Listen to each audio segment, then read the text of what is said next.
planet? Is Janet from another planet?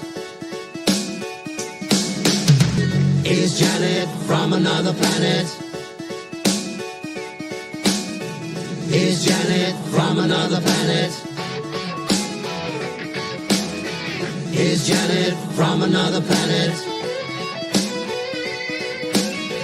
Is Janet from another planet? Is Janet from another planet? Is Janet from another planet? Is Janet from another planet? Is Janet from another planet?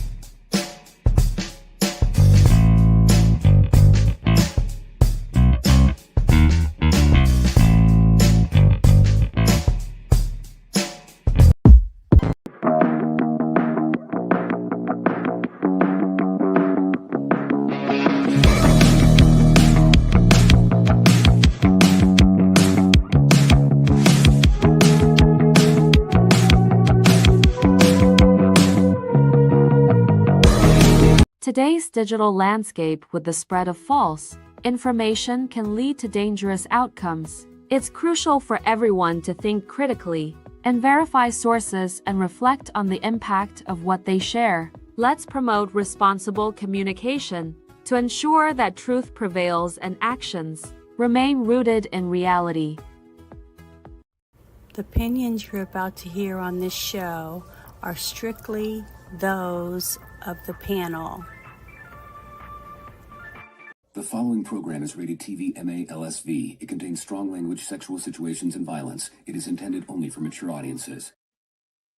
Well, hello everyone. Happy Friday night and welcome to the Friday Night Shit Show. Always lots of shit. Hello, Ruben. How are you this evening? Good. I'm glad you're doing well. And yeah, we got lots of more fraud shit that's been coming out. So, which is great. I mean, have you had your glasses on? You can see the fraud. we had to got to put it out there, and then send it to the DOJ, right? And then they indict them once they hand them over all the stuff, right? So hopefully that's how it'll work, and good shit will come from it. We'll see what happens. But, you know, every little bit helps, and that's what matters. But the first person tonight wasn't the same person every time, Jackie Blue. It was the Woke Breaker. So congratulations. He's the first one to put something in the chat.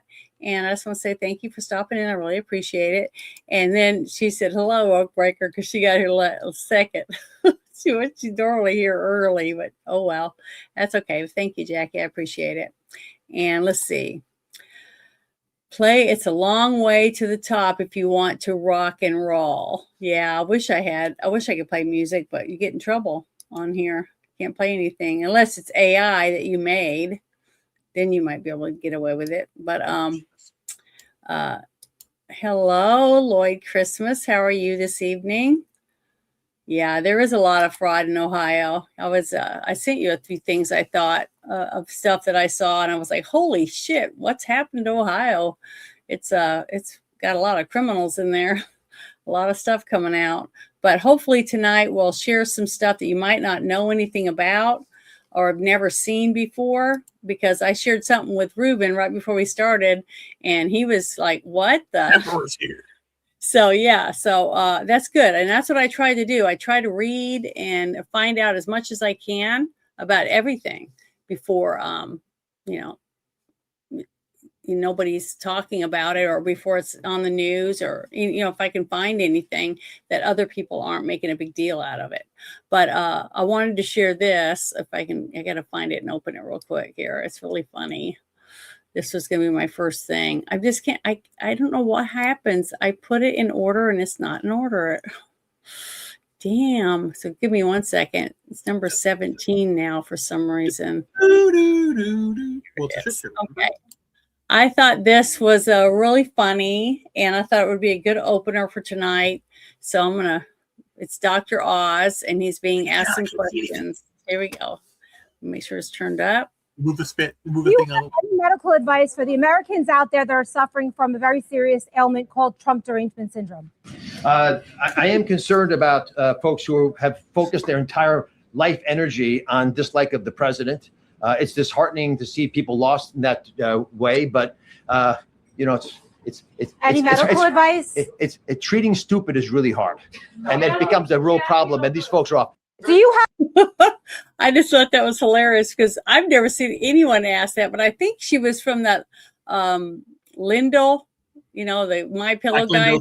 Yeah, probably. Yeah, I think it was from his news organization or whatever. But I still thought it was funny, and I wish we had more people that are in that frame of mind, trying to make it funner. Then they seem to make it such a drag that nobody wants to even be in the same room. But this is the thing that I pulled up, and I thought it was so interesting. It's from PBS, and this is what I was talking about earlier with Ruben. And I'm going to play the video because it's their parts of their deposition. But I didn't even know this had happened or it was even going on. It says a federal judge has ruled that deposition videos of two former Department of Government Efficiency staffers can remain online. They're from DOJ, rejecting claims that potential embarrassment outweighed public interest in the case. The former DOJ employees, Justin Fox and Nathan Kavanaugh, testified that they used OpenAI's ChatGPT to identify grants from the National Endowment for the Humanities, which is nicknamed NEH. And I guess NEH is now being sued. So that's why this came up, I think, if I'm making sense of it. They believe violated President Trump's executive order targeting radical and wasteful diversity and equity and inclusion programs. Determinations of which grants to cut were made by feeding short summaries of projects into ChatGPT and asking the chat box if there was any connection to DEI.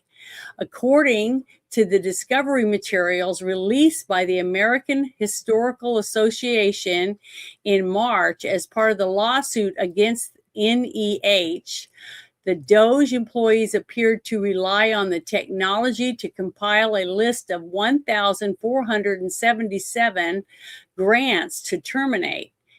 Nearly every active award made during the Biden administration. I just thought that was, pretty lame, but it's not shocking to me.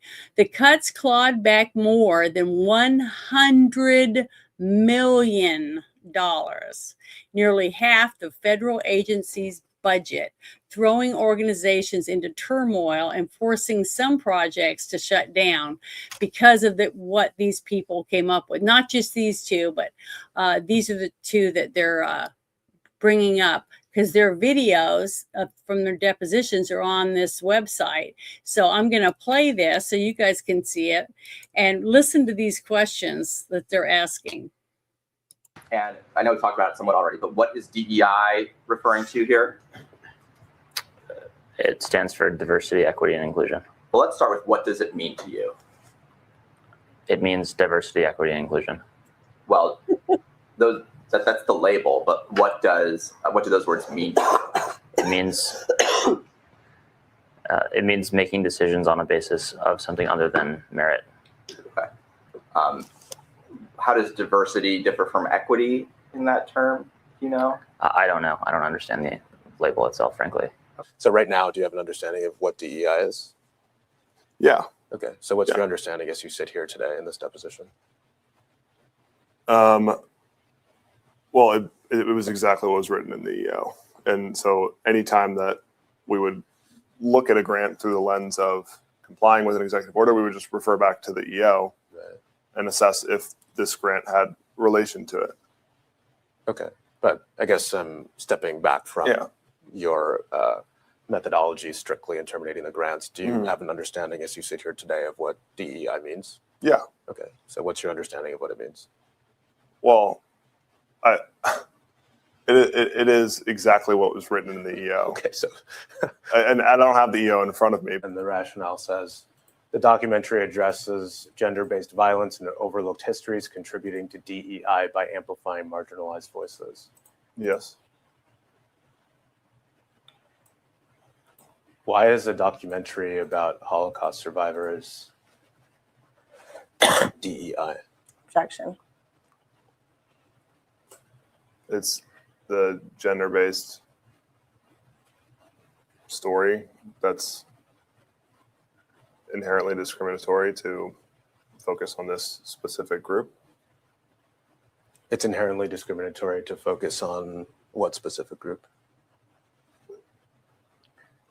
The gender-based, so females during the Holocaust. And you believe that that's inherently discriminatory? I'm just saying that's what it's focused on. Sure. But you And this is related to DEI. right. But you just used the term inherently discriminatory. What did you mean by that? It's focusing on DEI principles.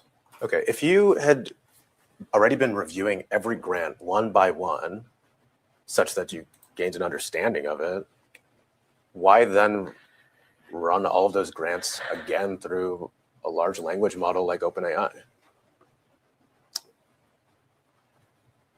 Objection. I'm not sure. You don't know? But no one told you to. No. Okay. What did you do at the U.S. Institute of Peace? We reduced the Institute of Peace to its statutory minimum. What did that involve?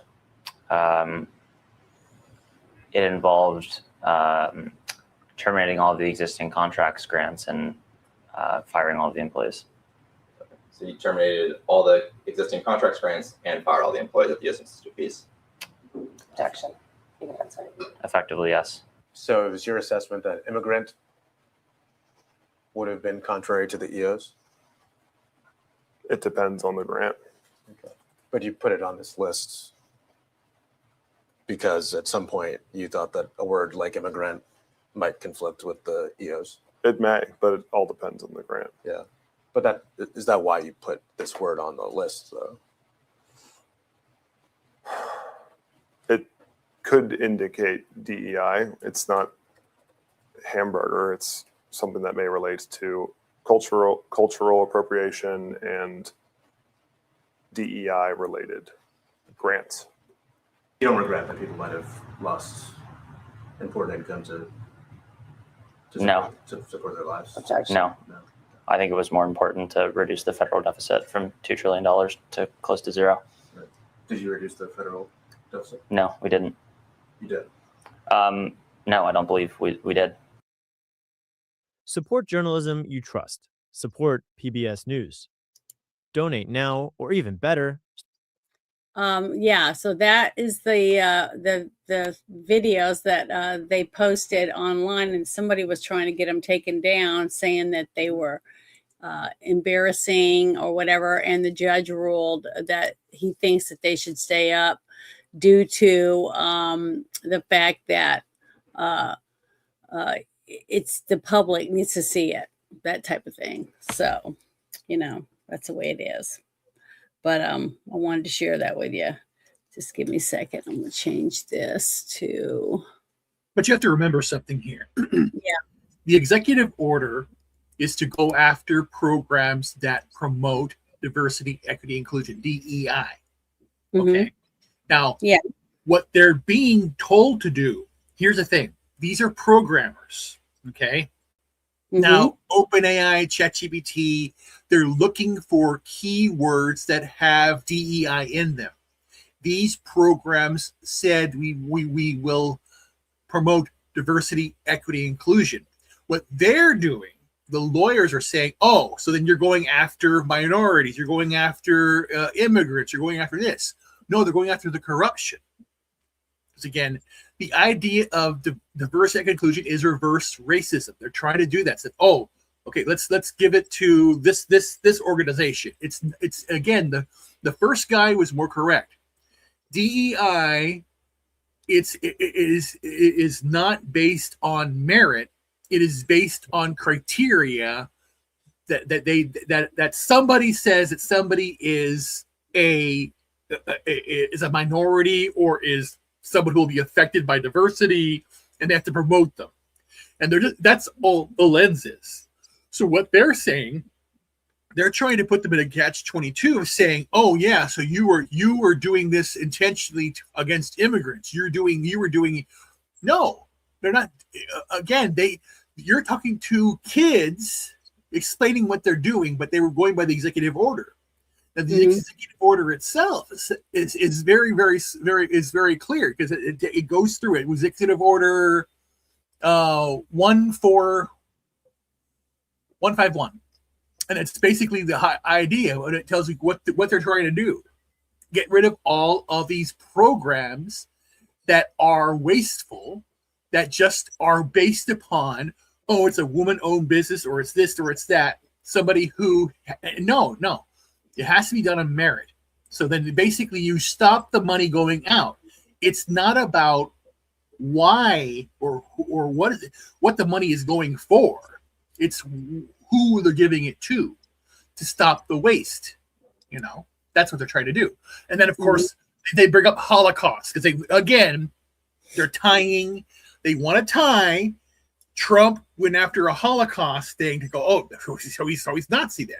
So that's the whole idea. It's crap. It's just a bunch of crap. Well, the one thing is, to me, that hiring DEI is ridiculous is because if you hire anyone that isn't qualified for the position simply because I got boobs,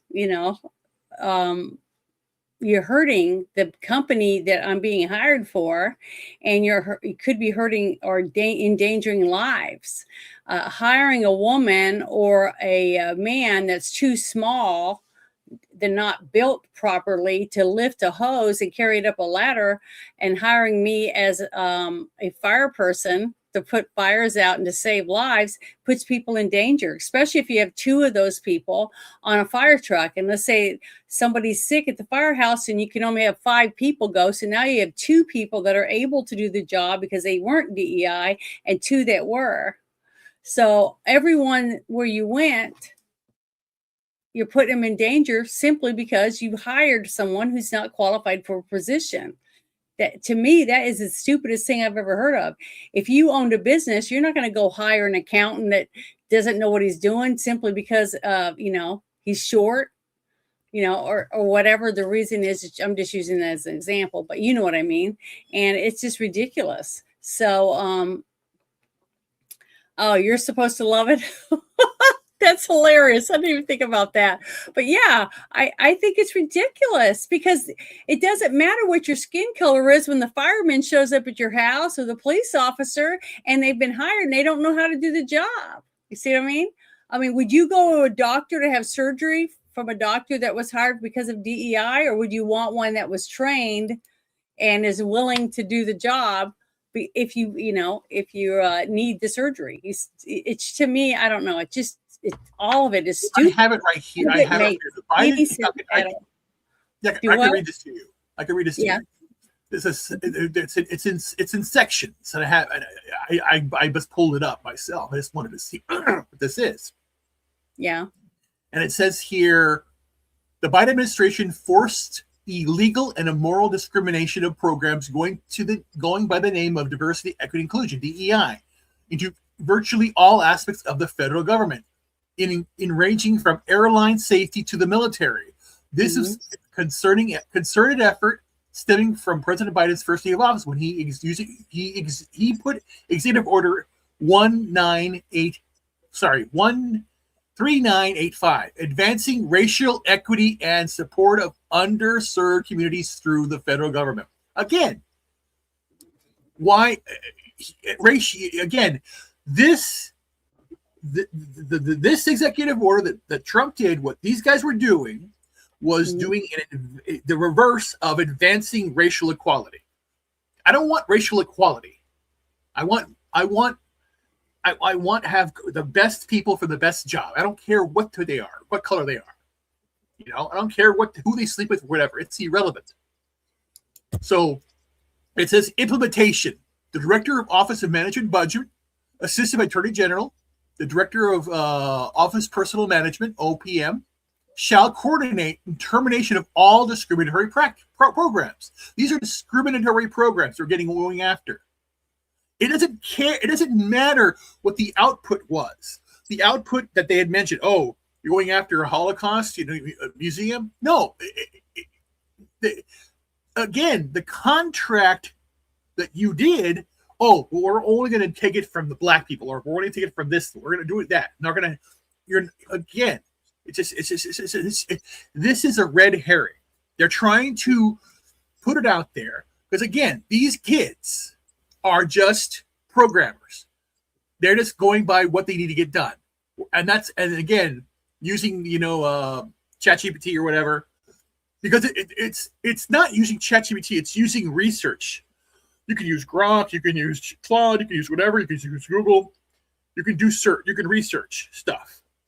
You can use any type of information to pull the information. Oh, let's identify this. Let's identify that.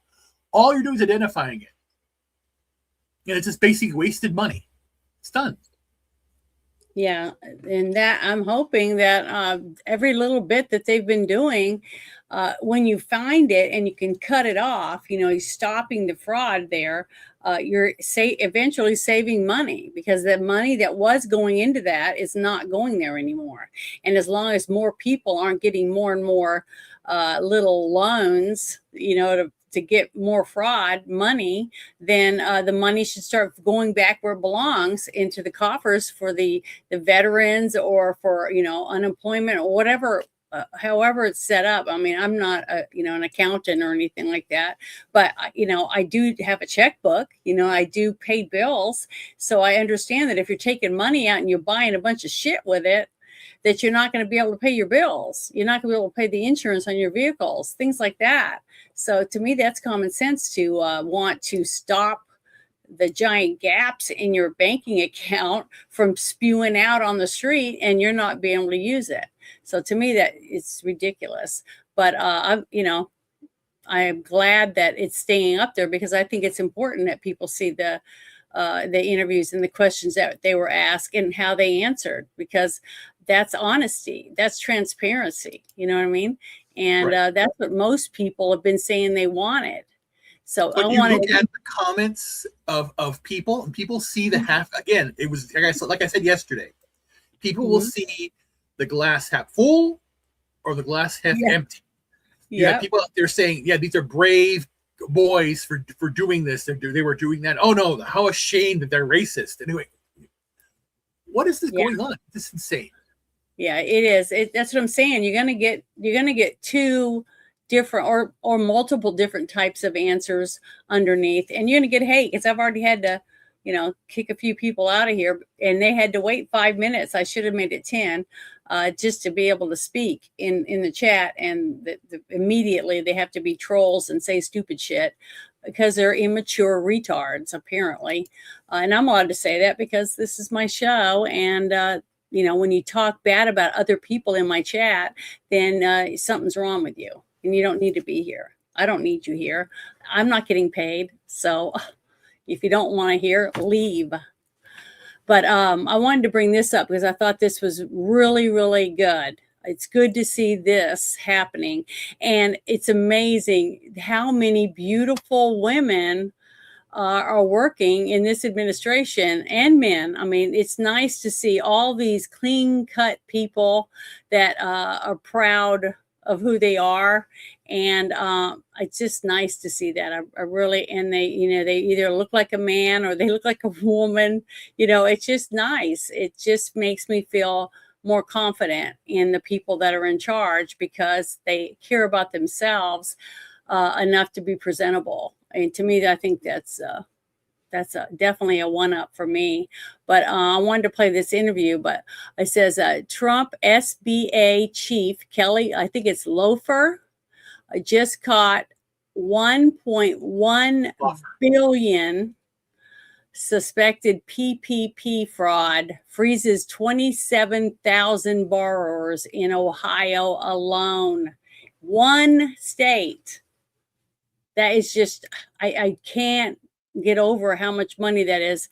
And 9 billion caught in California, I guess, and 2 other states. So that's great. I mean, it's just little by little by little by little, they're pecking away at it and clearing it out. And then they'll start prosecuting, I hope. And then as they prosecute, more and more names will be let out, and we can take care of more and more people and make these people pay for what they did. Because if they frauded your bank or you or multiple people in your town, they should be held accountable. And I don't think any of these people should not be held accountable. Do you have anything you want to say before I play the? Well, you have to remember the following too. Mm-hmm. When people see this, again, it's Punch and Judy again. Like I said, you can play it. You play it. We'll know this. We'll know what's going on. I don't trust her. Okay, but yeah, I just want you to listen to what she has to but, say. But I'm just saying, people are going to say, "Oh, she's lying." Yeah, but that's fine. It's when it goes through the courts. That's why it's so important that all of this is open and goes through the courts, and that we get to see the proceedings. It's not like it's a criminal trial about murder or anything. This is about fraud against the taxpayers. So it should be open to the public. In the country, but they're also our nation's biggest taxpayers. Like every taxpayer, they deserve to know that the programs that they pay into will be there for those who need them, not siphoned away by fraudsters who would rather steal from hardworking Americans than become hardworking Americans. Since day one, the SBA has focused our efforts on the Paycheck Protection Program, which will go down as one of the most defrauded federal programs in American history. During the pandemic, our agency delivered $1.2 trillion that was meant for small businesses, of which the Office of Inspector General deemed $200 billion was stolen, including right here in Ohio. The Biden administration chose to look the other way, giving criminals de facto amnesty at the expense of your taxpayers. But this administration is choosing accountability. Last month, the SBA referred 560,000 borrowers to the DOJ and Treasury. That's over 500,000 borrowers to start collections and prosecutions for $22 billion in suspected PPP fraud. To date, we've announced suspensions for 140,000 borrowers across California, Minnesota, and Maine, totaling $9 billion. And today, I'm here to announce suspensions for over 27,000 Ohio borrowers tied to $1.1 billion in suspected PPP fraud. As you've heard today, this task force is exposing the fraudsters, making them return what they stole, and sending them to jail. The Trump administration will uphold law and order and not protect criminals at the expense of honest, hardworking Americans. This administration is putting up new guardrails for the future, and we will go state by state to correct the past. I want to thank my colleagues for their dedication.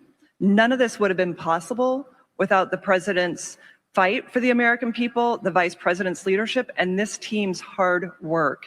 There is no fraud too small. And that's why the SBA is proud to help deliver justice on behalf of America's job creators. To Ohio, and we plan to leave no doubt as to who will win. That will be the team behind me, federal and state partners who have come together as one to battle the fraud crisis that has crippled our taxpayer-funded programs and robbed the American purse for too long. Under President Trump, Vice President Vance, and Acting Attorney General Blanche, The days of brazen thievery of taxpayer dollars is over.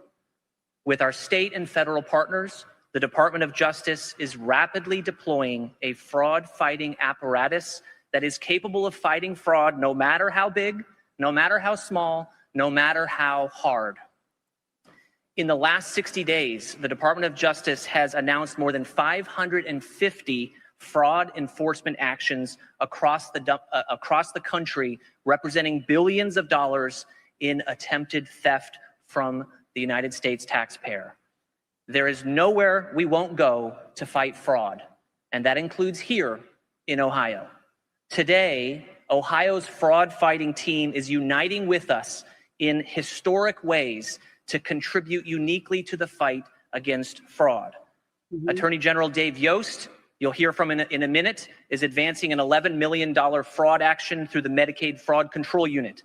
And as he concludes his service in the Attorney General's office, we thank him for his years of commitment to Ohio and wish him well in his next chapter. The Fraud Division and Ohio Secretary of State Frank LaRose executed this morning a data sharing agreement that provides the Fraud Division access to corporate registrant data held by the state of Ohio. This data will be used in proactive data analysis to quickly identify ownership links between clinics, labs, and billing entities that fraudsters use and hide behind to obscure control over healthcare fraud and other fraud schemes. We thank Secretary LaRose for collaborating with us today. Auditor Keith Faber continues to set the standard for state-led fraud investigations and for building enforcement capacity and coordination. His office has applied to the DOJ's Special Attorneys Grant Program to detail special prosecutors to the Department of Justice's Fraud Division. And we welcome all state and local prosecutors to do the same and follow Auditor Faber's lead. Treasurer Robert Sprague has formally joined the statewide Benefits Fraud Enforcement Task Force initiated by U.S. Attorney Gerace. His office will aim to bring critical financial analysis capabilities that will strengthen our ability to identify irregularities, prevent improper payments, and safeguard taxpayer funds. Each of these steps taken by these state leaders strengthen our ability to accomplish our shared fraud enforcement mission. The days of information silos are over. The leadership here and the willingness to innovate and collaborate is raising the standard for every other state. Ohio is proving what's possible when federal and state partners move in lockstep. Smarter detection, stronger enforcement, and real protection for the American taxpayer. The truth is, we need all hands on deck in every state. The National Fraud Task Force, the Department of Justice, and the Fraud Division will work collaboratively with anyone who is committed to ending fraud in America and saving the taxpayers' money. Yeah, see, well, we have to start somewhere, and we can only go so fast when it comes to the courts. And I did see somewhere, I read that they did approve some more judges and a few other positions that Trump has been waiting on. So at least they seem to be moving along, but very slowly, like snails. So you know what I mean? But it's really scary, some of the stuff that we see. But that's just the way it is. But this next thing I want to pull up. Hold on. Oh, I think it's this one. Yeah, here we go. I just love this thing. Just wanted to pull this up because to me it made perfect sense what they said. It says, in case you're still wondering how this brain dead imbecile got 81 million votes in 2020, check out what's happening in California this week. I just love this picture. I don't even know if it's real, but it made me laugh. So it put a smile on my face because it just looks, and his post. Vince is funny. He posts some really good stuff, and I just wanted to share that. So it made me feel better. I don't know if you got a laugh out of it or not, but I thought it was good. But I thought it was really funny. Boy, it's a lot of trolls out tonight, but I hope they're having a great Friday night. Let's see. I think this was the next one. Yeah, here you go. Like in the chat. Are you reading it? I'm not really reading it, no. Okay. Well. Oh, this gay guy? Well, there's been 6 or 7 of the weird posts like that from different people. So just like it's time to go out and make fun of people or whatever. I don't know. Okay. For Hunter Biden, back in the news where the DOJ now argues a criminal oligarch paid off the first son to try and influence U.S. policy while President Biden was serving as VP. Some new documents out there, and Chad Pergram's seen them. He is live on Capitol Hill to take us through this story. What now in the chapter of Hunter Biden? Chad? Bill, good morning. It's possible this could be the closest anyone has come to showing a transfer of money from overseas in exchange for potential influence over U.S. policy with Hunter Biden. Now, we've heard about Hunter Biden's ties to the Ukrainian energy firm Burisma. House investigators have probed that for months. But how about potential links to Romania? Now, prosecutors in Hunter Biden's tax case say he worked for Gabriel Popoviciu. He's a Romanian business magnate. Now, the allegation is that Hunter Biden and his business colleagues took $3 million in payments. Popoviciu faces a criminal investigation in Romania over a land deal.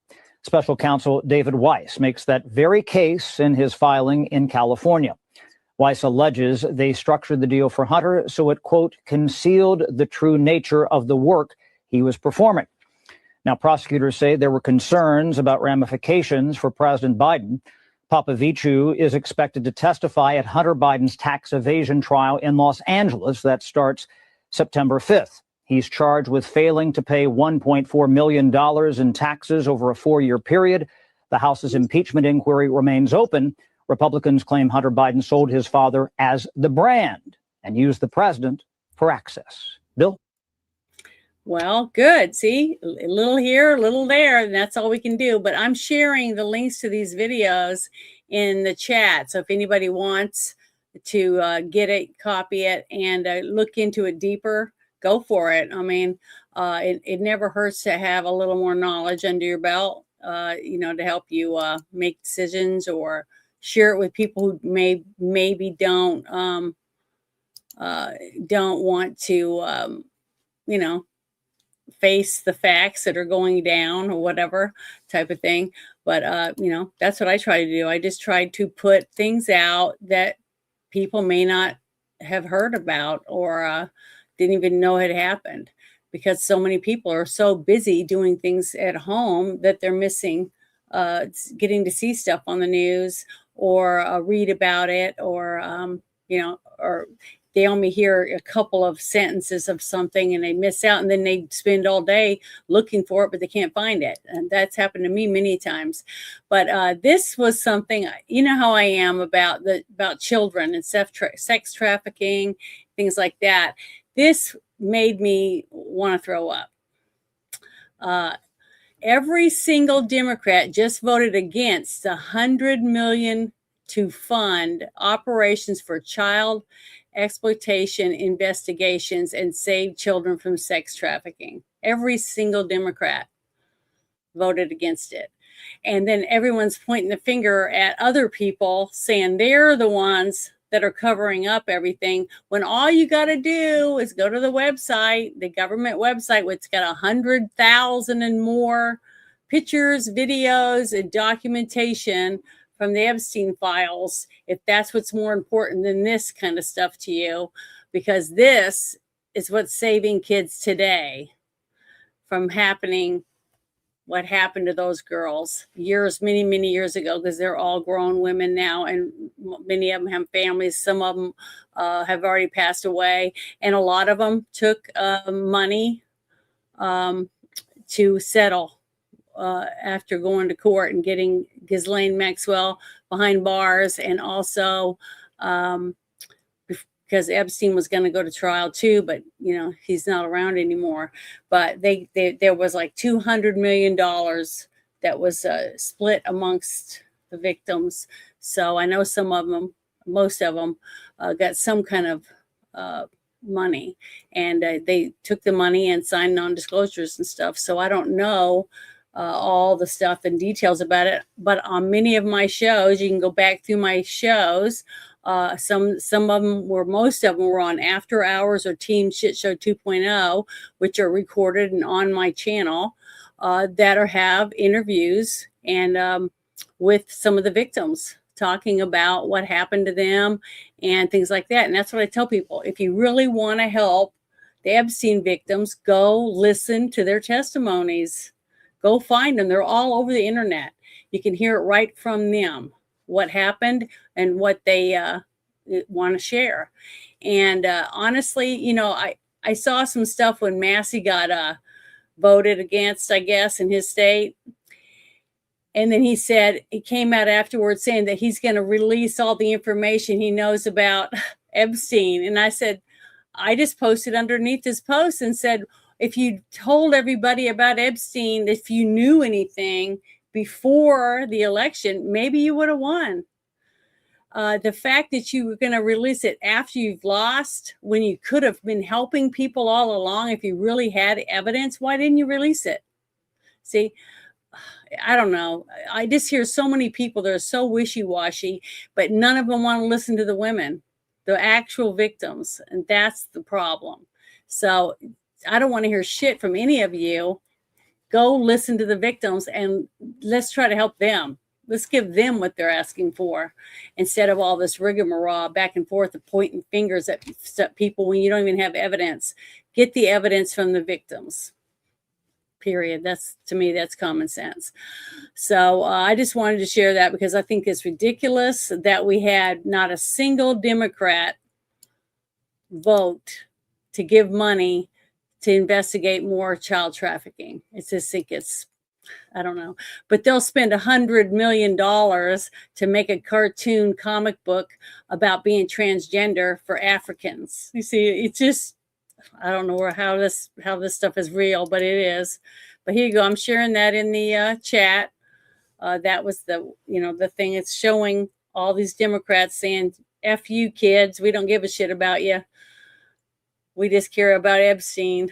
It's just ridiculous, you guys. Oh, it just drives me nuts. But all right, I'm going to go to the next thing. Take that one down.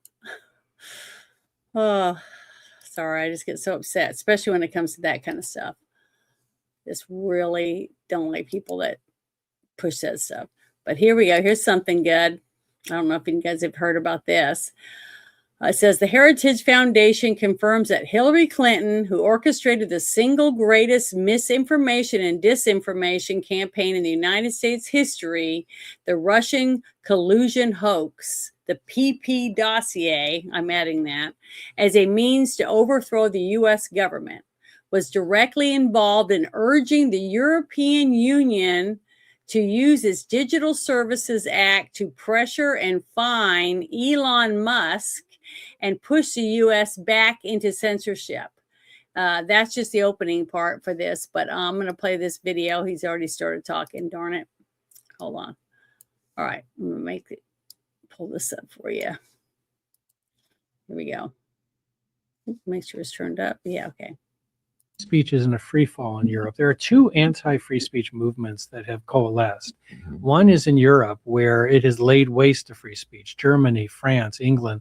Free speech has been eviscerated. And also places like Canada. The U.S. anti-free speech movement began in higher education, then metastasized throughout the government. But this has all reached our shores now.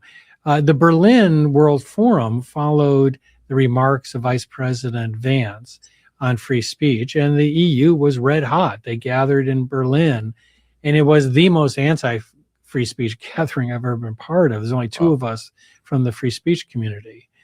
And they are committed. And, Hillary Clinton was there, and she really fueled the anger. I mean, she, when Twitter was purchased by Elon Musk, she called on the EU to use the infamous Digital Services Act, which is one of the most anti-free speech pieces of legislation in decades. And she called upon the EU to use the DSA to force the censorship of American citizens, force people like Musk to censor. It's an extraordinary act by someone who was once a presidential candidate in the United States. But they are committed to it. And after the World Forum, they further globalized this effort, and they are threatening companies like X with ruinous fines unless they resume censoring American citizens. To me, it's pathetic. Anything that she says, what Hilda B says, I don't listen to her. She's totally lost any credibility through all the years of lies and bullshit. Before they even stepped foot in the White House, she testified in the state of Arkansas that she never saw the Whitewater documents. And this is she was at the time a actual lawyer, practicing lawyer, and she swore under oath that she'd never seen them or read them or anything. Well, as soon as she steps in the White House, guess what? They find her fingerprints all over the documents. Voila, nothing happens to her because she's untouchable. And the fact that she had an illegal server in her bathroom, while she was working under Obama. It's disgusting how she looks down her nose at all of us deplorables. And we're supposed to give a shit about what she thinks. I hope if only one person at all ever gets arrested for any of the shit that happened, I hope it's her, because she's the one person that I would like to see go to trial and have handcuffs on her and put an orange jumpsuit and go live the rest of her life in prison. I would enjoy that. Yeah, to me, it'd be worth it to me. Do what? They're not going to do it.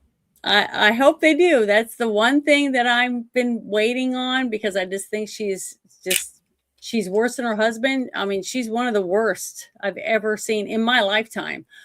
In my whole life, she's done nothing but be corrupt. All the drug running and shit that was going out of Mena, Arkansas to Columbia, they even made a movie about. She was she was involved in that. I mean, they're disgusting. These two people are disgusting.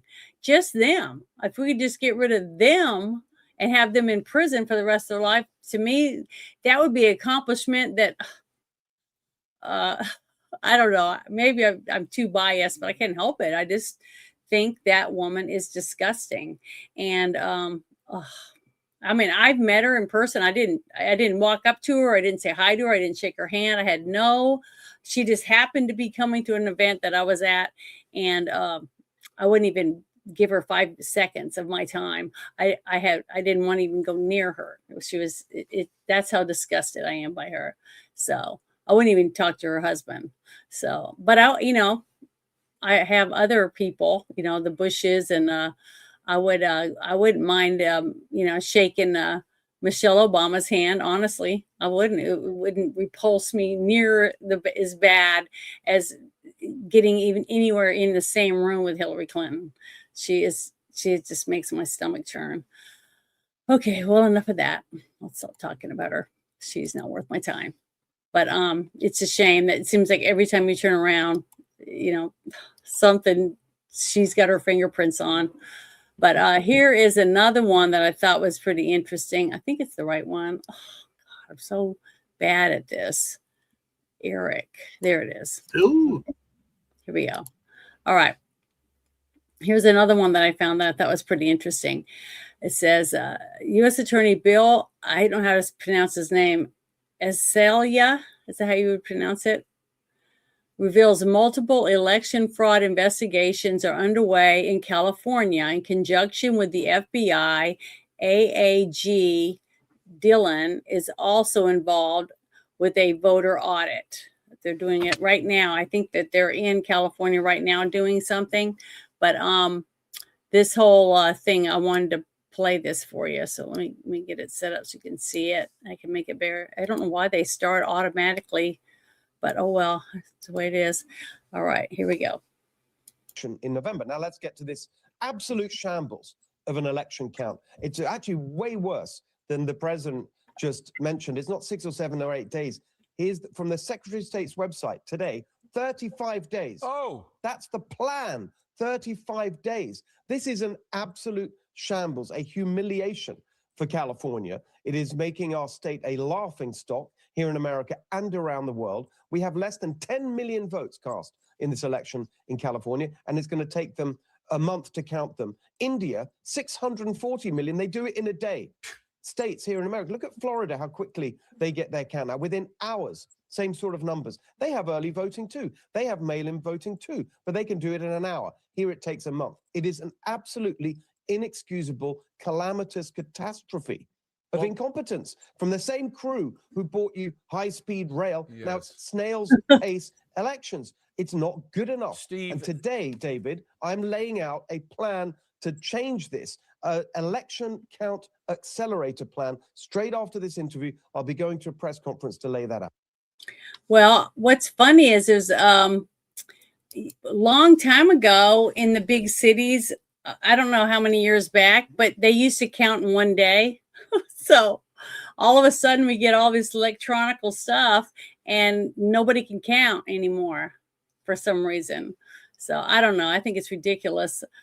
They should just hire more people. If they need 300-400 more people, why can't they hire them to count? I mean, to me, it's ridiculous. But see, they only want certain people to count. They don't want anyone to count. You see what I mean? That's why. And I think it's pathetic and sad. But, you know, it's just, I don't know. I don't know how we're supposed to ever fix this mess when we can't get rid of the people that are doing this. But see, that's in California. So to me, I'm not shocked by any of it at all. But okay, let me get the next one I found, because it pulled up as much as I could find. It had anything to do with, could be fraud or, you know, scamming or any of that stuff. So let me see if I got this one. It's the right one. I think this is it. All right. All right. This is another one of the things that they voted on. It says, names released of the 18 House Republicans who voted for sending American dollars to Ukraine. 194 Republicans voted nay. And I'm going to share this because it has all the names of all of the Republicans that voted to send more money to Ukraine. You know what? We've sent so much money to Ukraine that every single person in Ukraine could live in a mansion and have a yacht and a nice car. And as far as I could tell from some of the videos that I saw that came out a couple of years ago, was showing people dances and parties, and they had new cars and they had nice homes and all this kind of stuff. So I really do believe that a lot of that money, and that's where it's been going. And we had a guy, their president, come to the White House, wouldn't even put on a suit and a tie to meet with the president after we sent them billions and billions of dollars. It's pathetic. I just don't understand where these people come from. They just think that American taxpayers owe everyone money all around the world. And if it wasn't for us, these people wouldn't even be able to run their countries. I mean, we're pulled out of a bunch of things, and they're probably all going to collapse if we can keep these people from sending them more money when we're trying to stop the flow of money to stop the fraud. But yet we still keep voting, got dum-dums that keep voting to send our money that you and I sweated over to these people. When we said, no, we don't want it to go there. We want it to help our own families and our own country. So to me, it's pathetic and sad, but they're still doing it. These people need to be voted out because they haven't learned anything, apparently. We've been saying it since we're blue in the face. We want our money to stay home. We want it to take care of our veterans, take care of our streets and our towns, and and for our people that are unemployed or whatever we need it for, food stamps, help our people with it. Let people be able to go to the doctor, go to the dentist, get eyeglasses, whatever it is they need. I'd rather see all that happen than one penny go over the border to another country that basically hates our guts. And none of these other countries ever send our homeless people money. You know what I mean? They never send us money to help a certain agency or animals, anything. It's just pathetic. It's disgusting that we are the world's piggy bank. Why? Because we're all such good workers.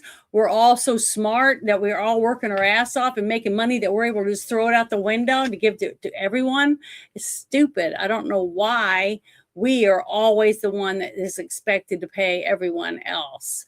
Let them work for a change and let them send us some money.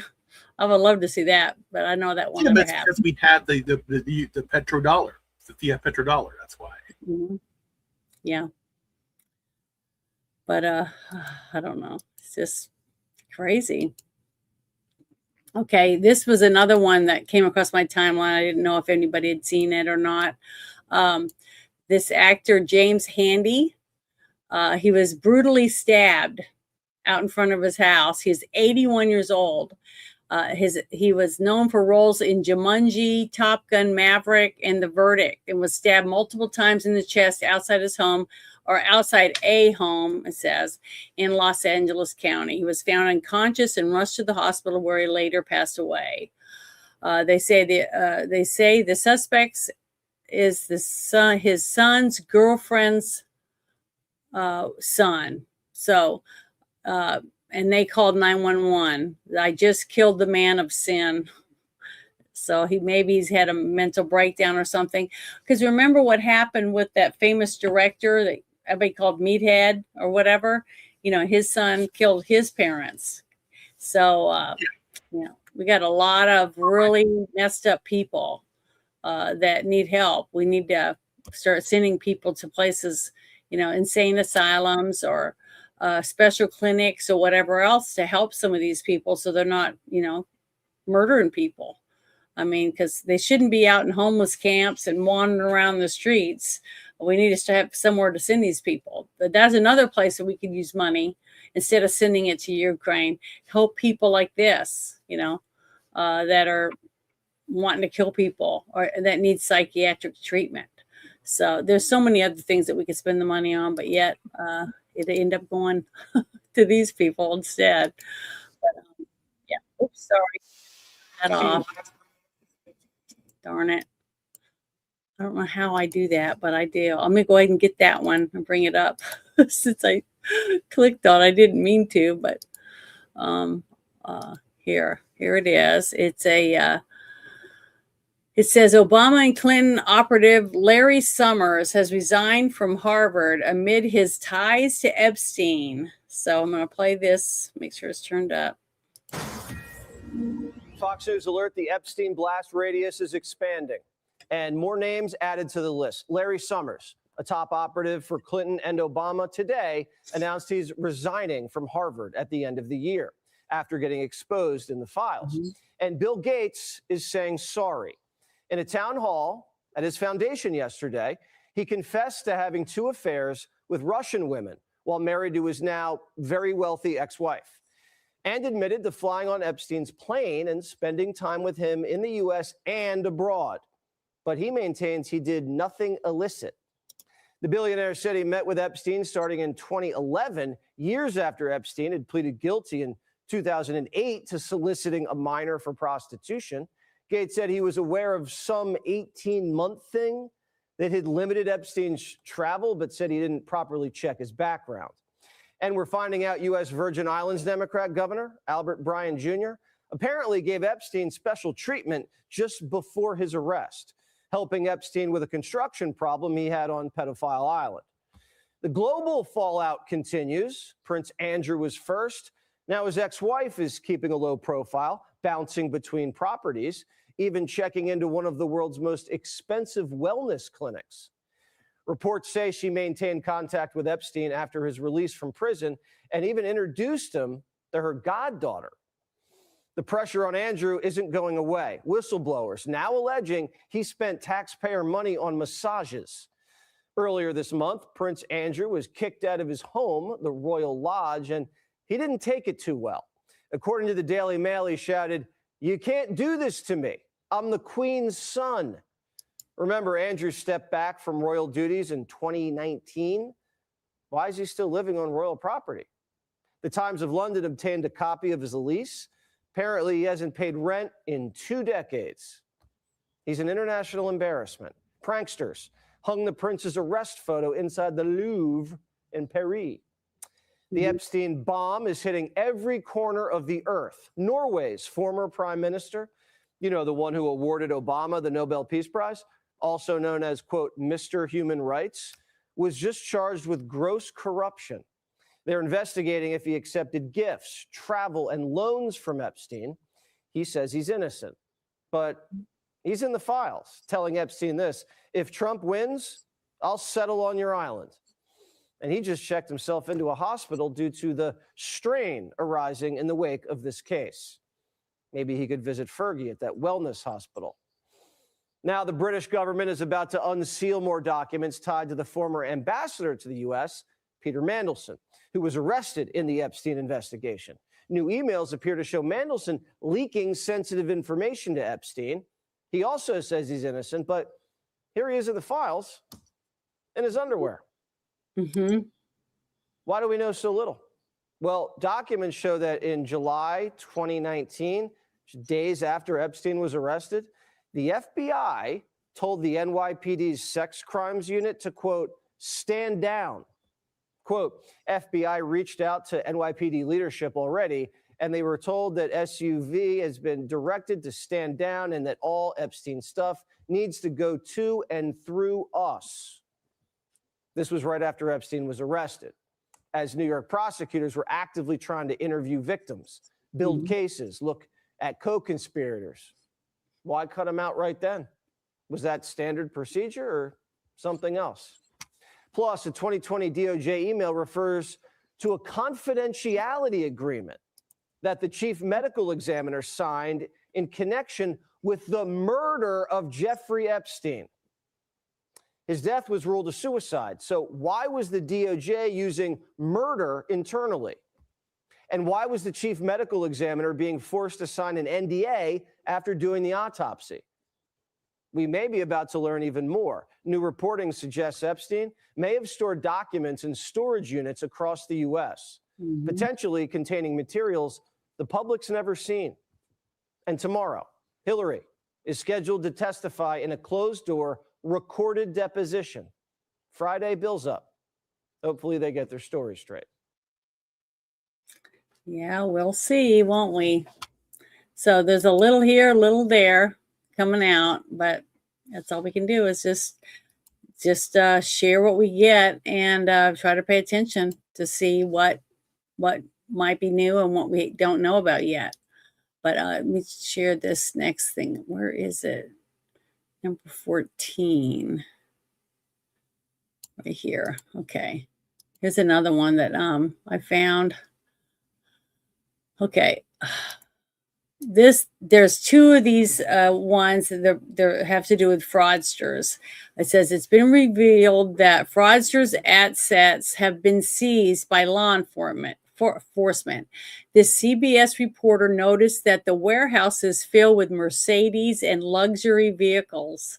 So I just thought this was interesting because there's two different ones to do with this kind of stuff. So here we go. I wish I could show you what's behind here, but I can describe.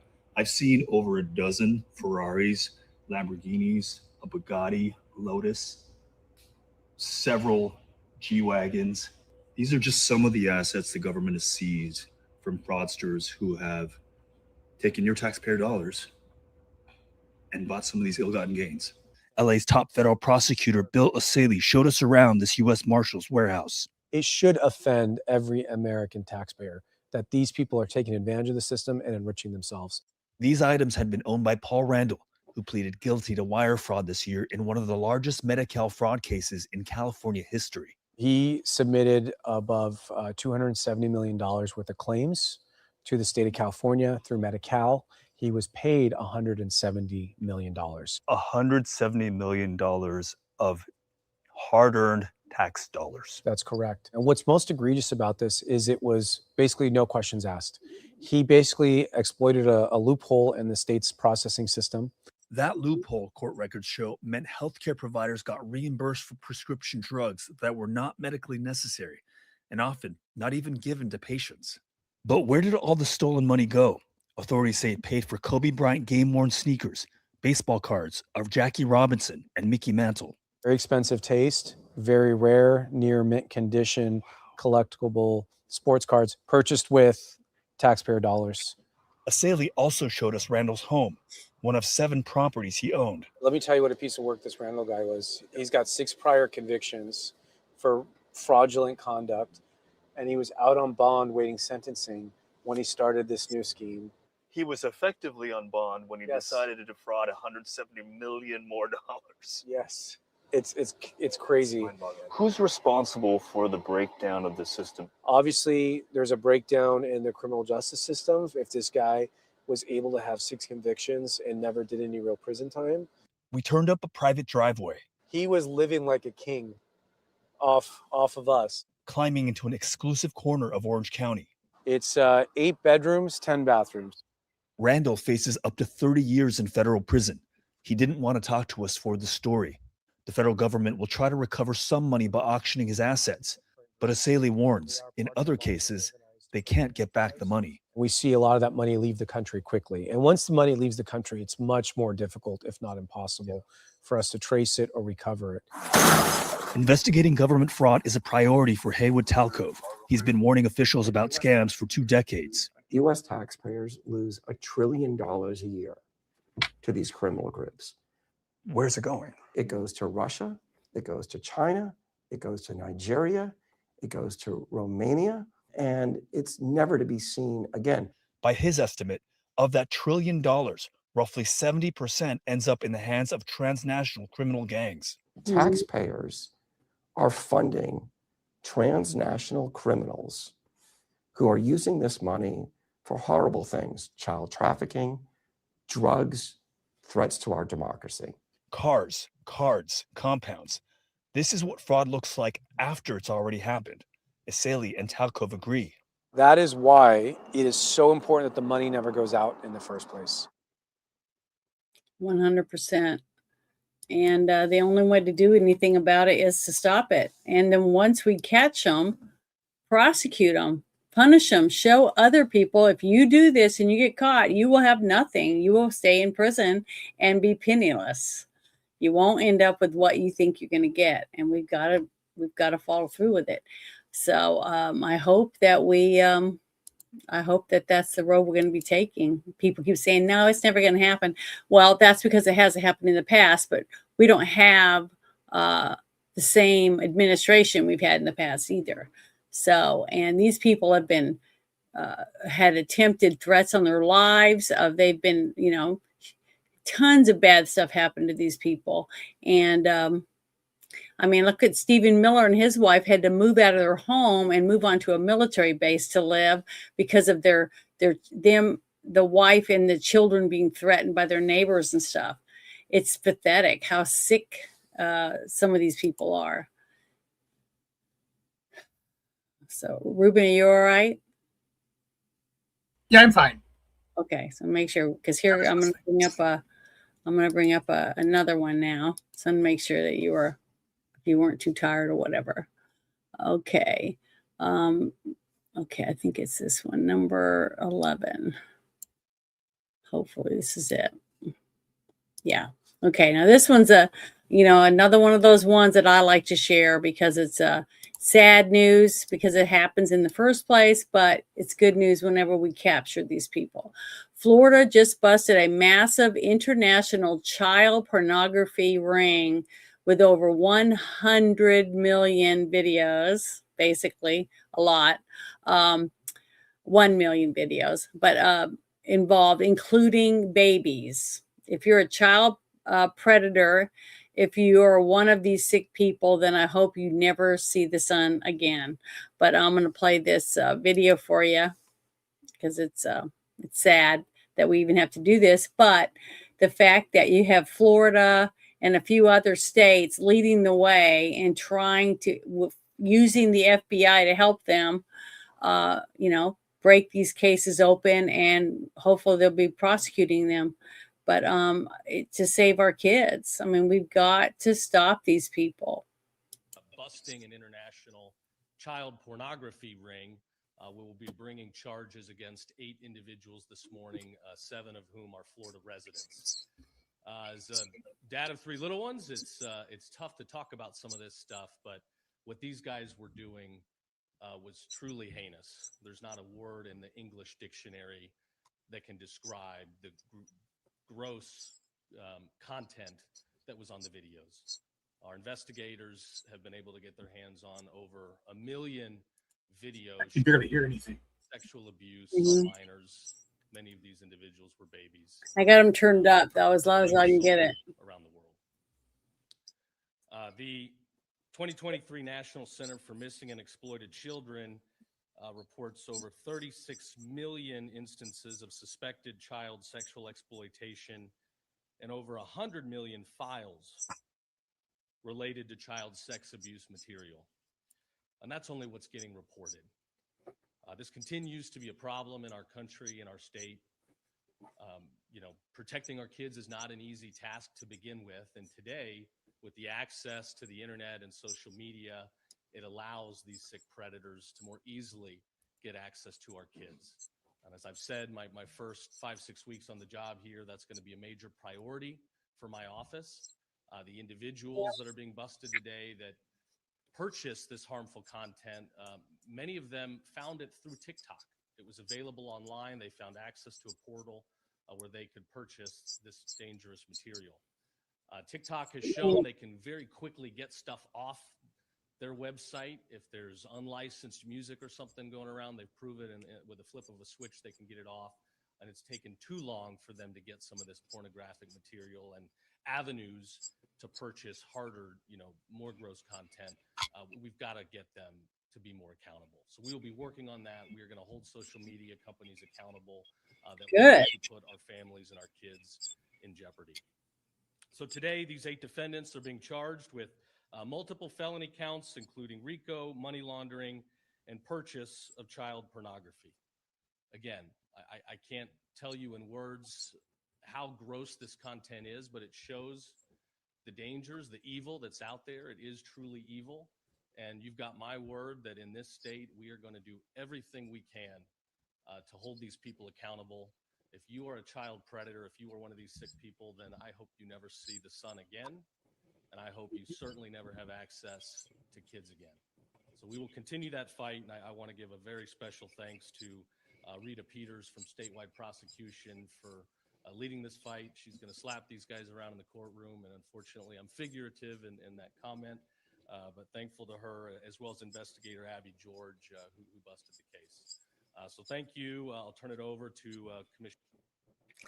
It's disgusting, the fact that we even have to talk about porn with kids and horrible pictures of kids being abused. It's disgusting. Though that the fact that these people can even get to breathe the same air the rest of us get is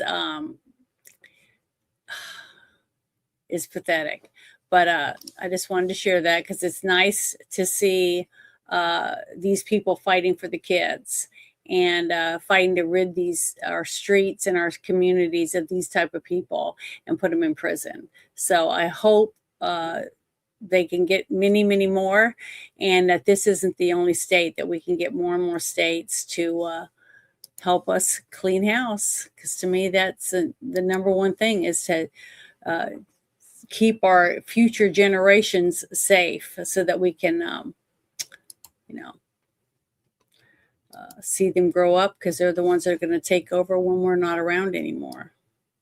But here is something that I thought was pretty interesting when I saw it and I found it. So let me pause it, make sure it doesn't start until we're ready. But this is a resurfaced 2008 video of Barack Obama referring to himself as a jihadist.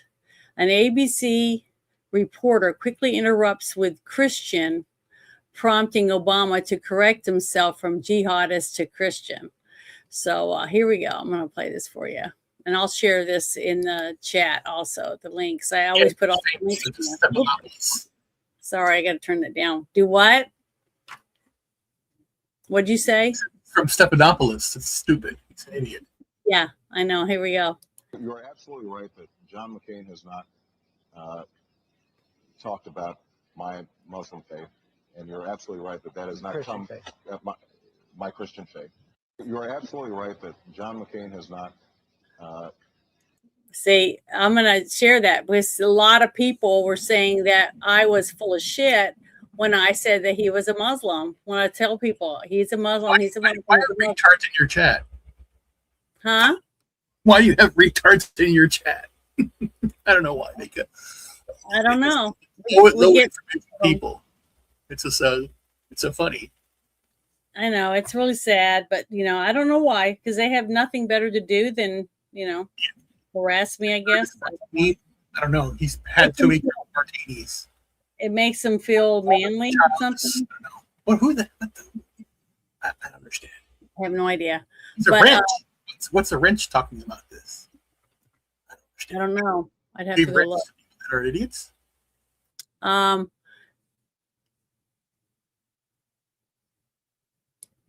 think he's being sarcastic. But the whole thing about this, and that all the media used to cover for him, cover for him and Biden, right? And but we, the people, can't get the truth out of them. You know what I mean? It's I don't know. It's really, really sad that that's the predicament we're in. So I don't know. It's really bad. But let's see. Okay, let me take that one down and bring up this next one. I think it's the second part of the Obama stuff. So here we go. Let me get it up here. Number 12. Yeah, here we go. Here's the other one that I found I thought was interesting. It always starts when I don't want it to. But it says the person that posted it said that this is the Manchurian fraud. Barack Obama didn't even qualify to run for president in 2008, basically. So here we go. I'm going to share this video. 2008 race. Democratic operatives in Indiana were convicted of faking signatures on the presidential petitions that put then Senator Barack Obama and Hillary Clinton on the ballot. So many signatures were phony that authorities said the president may not have actually had enough signatures to qualify for the primary ballot. So you didn't write that? I did not. You didn't cast a ballot? I did not. Did you vote? No. Did you fill out an absentee ballot? Nope. Did you fill out an absentee ballot application? Nope. I didn't fill out any of those. So your vote was a fraud. It was. In Kentucky, prosecutors said 20 public officials stole elections by buying votes, spending $400,000 to buy 8,000 votes over several elections. You sold your vote? Mm-hmm. How much did you sell your vote for? $25. Well, in Cincinnati, veteran poll worker Miller Reese Richardson was charged with voting in the 2008 and 2012 presidential election, not once, but 2 and 3 times. She pled no contest to 4 counts, including voting for her sister, who had been in a coma for a decade. In Pennsylvania, 7 election officials have been hit with election fraud charges, deaths in the last year and a half, from cases of illegal voting to tampering with voting machines and adding phony votes. A 2012 report by a Philadelphia Republican city commissioner found voting by non-registered individuals, voting divisions with more votes than voters, individuals voting more than once, and voting by non-U.S. citizens. And election fraud actually hit the race for the White House in the 2008 race. Democratic operatives in Indiana were convicted of faking signatures on the presidential petitions that put then Senator Barack Obama and Hillary Clinton on the ballot. So many signatures were phony that authorities said the president may not have actually had enough signatures to qualify for the primary ballot. Is that your signature on this? That's not my signature. Did you sign this petition for Barack Obama? No. You did not? No. I did not sign for Barack Obama. So someone forged this? That's correct. Well, so this is how it worked in Indiana. It is unbelievable. You need 500 signatures from each congressional district in Indiana. In South Bend, President Obama qualified with 534 signatures. The prosecutors said 100 to 200 signatures were faked. So that brings the Obama number down below the legal number that he needed to qualify. The prosecutor told me, had this been caught at the time, Maria, the president probably would not have qualified for the ballot and would have been bounced from that primary ballot. But all this fraud wasn't caught until 3 years after the election. This is unbelievable. The thing is, if Hillary had known, I can tell you right now, she would have made sure that he didn't get on the ballot, because she was not happy that that was taken away from her. And she was not happy about it. But the fact that somebody helped this guy, Obama, and didn't help Hillary, it's interesting, because I thought they all work for the same people, but apparently a different group of people was behind Obama than the ones that were behind Hillary Clinton. So I just think that's kind of interesting, because both of them were in the same administration together too. So I don't know. I don't understand it, but it you know, that's the way it worked out. I just was shocked that, I don't know. That they frauded each other out, that they were because that Hillary Clinton was caught backstabbing Bernie Sanders, to keep him out. So it's sad to see how much actual backstabbing goes on behind the scenes, even with both parties. It's pretty sad, because you can't trust anybody. I mean, honestly, you can't trust anyone. Everyone's out to kill you. Everyone's out to take you out of the out of the program. They don't want you running here. They don't want you working with them. They don't want you to get that job or the better dress or the better pants or, whatever it is. They don't want you to have anything better than them or their position, the position they want. And it's funny that they both look at something, and one's looking over there and one's looking over there. But then when they notice the other one looking at something, they have to look at it. And then they want the same thing that the other person has. The greed, it just eats you away, because you want to have something better than the person next to you has. So you stand out in the crowd or whatever. I don't know. I don't know. It's just really sad, the situation that these people have put our country in, simply because they wanted more than, instead of earning it, they just took what they wanted, from us, the taxpayer. And, our great grandkids will be doing without, simply because these people felt like they deserved it more than we did, the ones that actually worked for the money. And it's sad anybody gets away with that shit. And I would love to see some people put in prison for it. So I'm waiting to see what happens in the next 2 years. And I'm hoping that I'm not dashed where I end up getting my Canadian citizenship and moving out of the States, because I can't trust anybody here. So it's going to be sad if that happens, but I don't want it to happen. But, there's always something else I can do, I wish everybody had an option to do something different. But here's another thing I thought was pretty interesting when I saw it, because Gunther doesn't always have, really interesting stuff. But this one was interesting because I had never seen it before. I never heard of it. I never even what they're talking about, these people up here. I'm going to make it a little bigger. But here we go. Listen. Immigrant to our country, right, that's a businessman, but he's funding terror. Yeah, I mean, he's very wealthy. He's a California tech exec. His name is Yamshid Gomi. He was arrested. He was turned up all the way for running a massive decades-long scheme. But you got to remember, this is somebody US computer equipment to Iran's military and nuclear programs. He's a dual U.S. Iranian. Remember earlier, I played that thing with the guy with all the money and the cars and all that kind of stuff. This goes along with the same thing. They're sending money to all these people. Do what? I don't think it's turned up at all. Yeah, it's turned up as loud as I can get it. See, Can look. you show me? Okay. Yeah, Oh, right here. Look, see, weird. it's all the way up. And I'm turning my speakers up to go into the microphone to help out. But when a person makes one of these videos on TikTok like this, he's making a video with the original video behind him. See what I'm saying? So it's dubbed over. So it's going to dull the original video's noise down more. But I couldn't find this anywhere else. That's the problem. I couldn't find this actual video. I was looking for it, trying to find it with all the other videos that I found. But so, you know, it's the best quality one I could get. But I don't like it when they do this.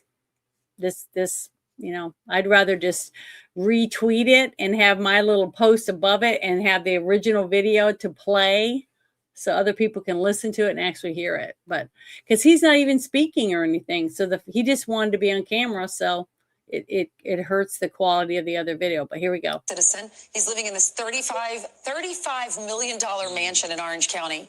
And from 2017 to 2023, his company allegedly sold critical components directly to the Atomic Energy Organization of Iran. Did you hear what he said? He was selling computer equipment to Iran. This guy that was arrested. That's why I was trying to find this. He was selling. I'm wondering if this whole thing has anything to do with what's going on right now with Iran. Remember when it first started, you and I and a couple others were talking about there's got to be more to this. It's not just them stopping people from going through the strait, because they've been doing that for as long as I've been alive. I'm sure as long as you've been alive, right? So that it was just interesting that they were specific about that, about them not getting nuclear capabilities and all that. And that's what this guy was doing. This man was selling computer equipment, you know, for them to run their nuclear programs with. But listen to the very last part of it. I'm going to go back up here again, but listen to try to really listen. I'm going to turn it up as loud as I can. I mean, it's loud as I think it's all the way up, like on my speakers. So here we go. And nuclear programs. He's a dual U.S. Iranian citizen. He's living in this $35 million mansion in Orange County. And from 2017 to 2023, his company allegedly sold critical components directly to the Atomic Energy Organization of Iran. Atomic Energy Organization of Iran is who he was selling all this nuclear information and stuff on these computers and stuff. So it's very interesting. That's why I wanted to share this, because of the stuff that's going on in Iran right now with our country. I think it's a lot deeper than what we think. Just like I try to tell people, what we get, the little tidbits here and there, is just a part of it. Okay, we're not there. So people pointing the finger and acting like they know everything that's going on just makes you look dumb, because none of us do. Unless you're in that room with those people, you don't know what the hell's going on, honestly. So we have to trust the people that are there, because we have no other option. And if you voted for them, you got to hope that you voted with your gut and that what you believed is true. And as of right now, I do believe that the people that I voted for are trying to fix this ginormous mess that we're in. They're finding fraud out the wazoo. It's going to be shocking when we find out all of it, but we have to be patient, because look how many people right now, just as of today, with all the information we found, how many trials we're going to have. Just for treason against the people in J6, just for that. And then now the fraud in Minnesota, the fraud in California, the fraud in Ohio. I mean, it's just everywhere. We're going to have courts going 24/7. And then they got to house these people. We got to keep them in jail. You got to do all this stuff. It's going to be a lot of work. And everybody's going to be bitching and moaning, then it's taking so long. Now I got to pay for them to be in prison. Blah, blah. You know, it's just going to never end, because people are never going to be happy with anything. And you just can't do anything about that. You can't please everyone. It's impossible to please everyone. You know, because you could get all dressed up to go out to dinner, and you go out and the person says, "Oh, you had a lot of wrinkles in your shirt," you know, or your lipstick color was not very good, or there's always something wrong with you. You're never going to be good enough for anybody. So one person might like what you're wearing, and the other person will hate your hair. That person likes your shoes, and that person thinks your pants look like shit. So stop trying to please anyone. Be yourself, wear what you want to wear, and say fuck you to the people that don't like what you do. So, that's basically the only options we have, is to just let it happen and try to back the people when it does happen. Because if nobody wants to be on a jury, how are they going to have a jury trial? See, if nobody steps up to the plate. I did it. I went and I sat every time they called me, and sat there and waited to see whether or not I was going to have my name pulled out of a hat to go and be interviewed to be on a jury for federal court and for a regular jury. I did both of those last year. So, and I did it because I pray that one day, if anything ever happens and I'm having to go to court because I'm accused of a crime, that I have a jury of people that actually want to be there, instead of saying, "Oh, fuck it, I'm going to hang whoever I get on jury for." Shit like comments like that is just stupid, because that's one reason why it takes so long, and why we end up getting so many judges just throwing shit out, because they don't have anybody. They don't have decent people that want to make sure that that person gets a fair trial, even if you think they're guilty before you've even seen all the evidence. You know what I mean? That's what's sad. That's why you get thrown out, because if you can't go in there and be honest and sit there and look at the evidence and try to weigh it the best you can with whatever knowledge you get from the court, how are we supposed to ever fix any of this when nobody wants to do anything? Nobody has an attention span longer than one day. It's just pathetic. I don't know what happened to everybody.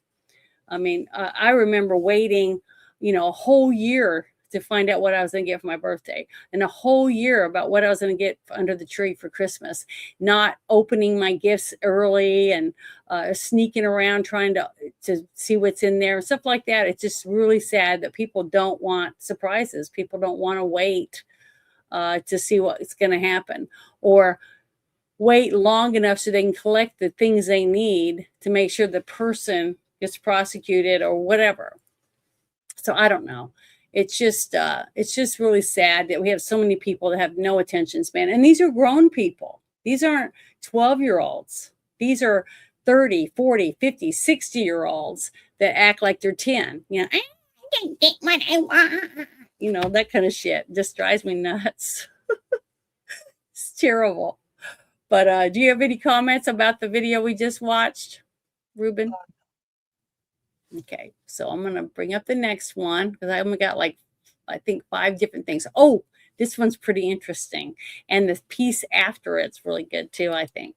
Totally off of the fraud, though. This is going in another direction, but it's still really, I think it's important that we know it. It's from Joe Rogan's show with him talking about the tick stuff. So hold on, let me push pause. Okay, here we go. Ticks. Watch that thing. The tick thing is nuts. Especially because of meat, because of Gates. Well, there's Bill Gates, boxes not people Matt. are finding. I don't know if this is true, because I've seen many reports on it, but I'm just going to say what I saw, that farmers and ranchers are finding boxes of ticks on their property. Now, I don't know if that's fake. I don't know if someone's setting that up to pretend they found these boxes of ticks, but there's videos of these people finding boxes of ticks. Now, what they'll say is they'll probably say they're sterile ticks, and that we're planting them out there so we can diminish the population, is what they'll say. But anytime they try to mess with the balance of nature, it never goes right. Is that what they're saying? This is no, but just get ready. That's what you you're think? getting it right here. I don't believe you have a right to go to someone's property and drop off sterile ticks. No way in hell. That's crazy either way. But I have a good friend of mine who got bit by the Lone Star tick and has that alpha gal problem. Yeah, a guy came out of my house yesterday looking at putting gutters up at our house.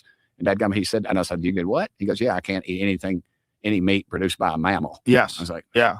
So my buddy, he had it, and my friend Evan, so he had it for a little while, and then he did a bunch of treatments and got off of it, and then started eating steak again. And he was fine for about 1.5 years, and then it came back stronger than ever. And he just can't shake it. He's He been can't around that shake it. long. See, Oh I yeah, hadn't- he can only eat eggs. I mean, he's basically eating eggs and vegetables. That's all he's eating. And every time he tries to deviate, he has a horrible reaction. It makes, for people that don't know, it makes your body allergic to red meat. Right. And who has got genetically made meat now? Yeah, Bill Gates. Bill Gates. Yeah, okay. So you heard that. You get bit by a tick and you end up getting to where you can't eat red meat. Okay. And then they're saying that somebody's taking ticks and putting them on people's property and stuff like that. Supposedly that could be carrying some kind of virus or whatever. But then after I watched that earlier in the day, a couple days ago, then I got this next one sent to me and I was like, you gotta be kidding. So I'm going to share this. It's really, really interesting. I think it's this one. Oh, terrible at this. Okay, this is Shadow. Okay, here it is. I got to pull this one up. This is it right here. Okay, I'm push pause. It says here, Fox News confirms that Pfizer already has a vaccine ready to prevent infections from tick bites, which is considered safe and effective. It's just, you can't make this shit up. I mean, if somebody did this in a movie, no one would think it was possible that this would ever happen. But in real life today, this is what's happening. Supposedly, people are finding boxes of ticks on their property. People are getting bit. Now they can't eat red meat. They're trying to lower the carbon, and stuff, all this shit. And they're trying to figure out ways to make it so people don't eat meat because it makes you fart less and you don't need cows that fart. You know what I mean? So it's like, I don't know. It's just really, really scary. And the fact that Bill Gates has a whole factories that make fake meat. So you can eat fake meat, lab grown meat or whatever. But I'm going to play this for you. So here we go. Is this vaccine available now? This vaccine is not available now. It should be available in a few months. I have a feeling with this Spotlight, they may fast track it. It's a completely safe vaccine based on older technology. It's not something that we don't know about. It's using proteins and basically peptides to target the Lyme, part of the proteins on the Lyme Borrelia, it's called, the bacteria itself. Very, very, very promising. It's going to be useful. Last time we had a Lyme vaccine, nobody took it. This vaccine is safe, effective. I think we're going to get a lot of use out of it. So is this the sad truth is who's going to believe it after everything that's another thing. Did they do what they did with COVID to get people to not want to take vaccines at all? See what I mean? So that nobody trusts. Yeah, but they're not. But the thing is that, first off, it wasn't a vaccine; it was a medication. And again, for the sniffles, no, I'm not doing it. And they're still selling it today, whatever. But this is about Lyme disease. Lyme disease was manufactured by the government. So the fact that they have this, vaccine, it's because they fucked up. They did it themselves. They're the ones that caused it all. I was just sharing this. That's interesting. Maybe. I don't know. That's what I'm saying. I have no idea. Thank God I can eat meat. I love meat and I love milk. If I ever found out I was allergic to milk, I just have to take a bath in itch cream every night or something. I don't know what I would do because, I just love milk. I just absolutely love milk. So, I don't know, but I just thought that was really interesting how I got both of those in one day. One was early in the day and then late in the day, I got this other one sent to me. And I was like, what? I can't believe this, I'm not going to do it. I didn't even do the COVID vaccine. I'm definitely not going to do one for ticks.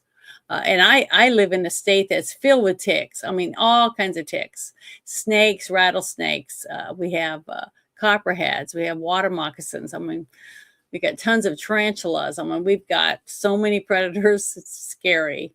But here is another one that I thought was interesting when it came to down my timeline.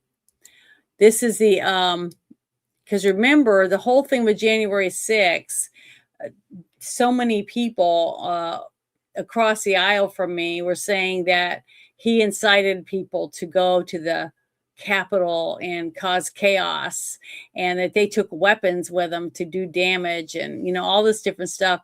And then I saw videos later, leaked videos, and I had friends, live streamers. We had friends, you and I both, that were there live streaming, and I had them telling me, look, these Antifa people are changing into Trump attire, behind the fence and stuff like that.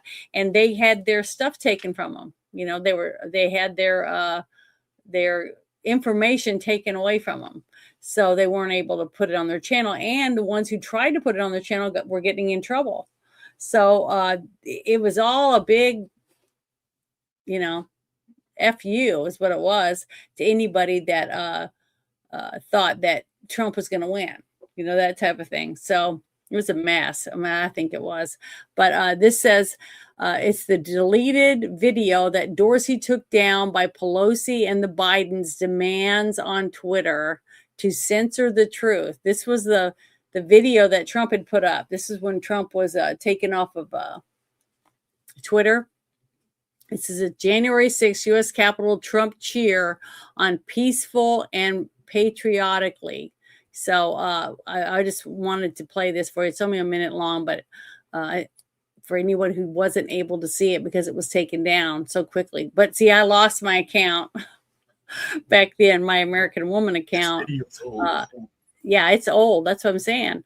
It happened way back then, but they took it down. But a lot of people weren't savvy enough to keep a bunch of stuff, download things and stuff. Now, see, I do a lot now. I got so much little sticks with stuff on it because I want to keep it, and I can't keep it on my computer because I wouldn't have enough space. But I keep a lot of stuff now simply because I might need it next month or whatever for something to prove my point, because people say, oh, that never happened or whatever, just like this. So I wanted to play this for you because thankful that someone else decided to keep it and thought it was important. We're going to walk down, and I'll be there with you. We're going to walk down. We're going to walk down anyone you want, but I think right here we're going to walk down to the Capitol, and we're going to cheer on our brave senators and congressmen and women. And we're probably not going to be cheering so much for some of them, because you'll never take back our country with weakness. You have to show strength, and you have to be strong.